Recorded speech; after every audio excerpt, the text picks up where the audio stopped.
我都唔算係觀望嘅，因為我都知 BYD 咧嘅車其實係好揸嘅，係啦。咁我亦都對佢有信心，同埋當初由油車轉去揸電車嘅時間咧，其實比亞迪嘅車咧，個操控性啊或者個方向咧，都類似油車嘅駕駛嘅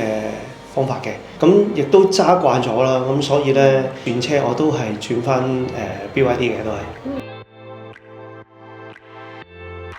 第一件事就係安全啦，因為我都好相信刀片電池係真係好安全嘅。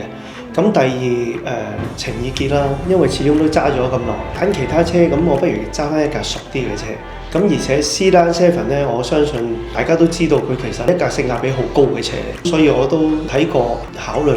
轉咗佢咯。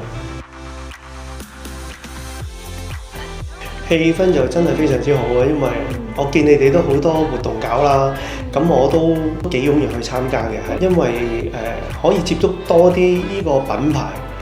嘅理念啦，同埋可以睇到好多嚟緊嘅新科技，仲有就係亦都好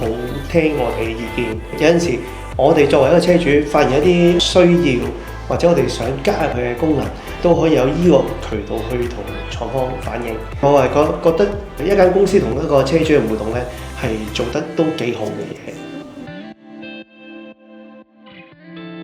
最深刻嘅印象就係車主嘅問答環節啦，咁亦都提議一啲意見啦，例如以前嘅 Atto3，即係連接手錶做，譬如做遙控啊，或者一啲叫做語音嘅指令咧，喺個電話去控制佢。當反映咗之後咧，其實廠方積極都好快會有一個更新喺個 Apps 嗰度。你可以用一啲語音指令去解鎖架車啊，或者開冷氣啊咁。我覺得呢間公司唔係齋聽你哋意見，而係聽到要一啲反應俾你咯。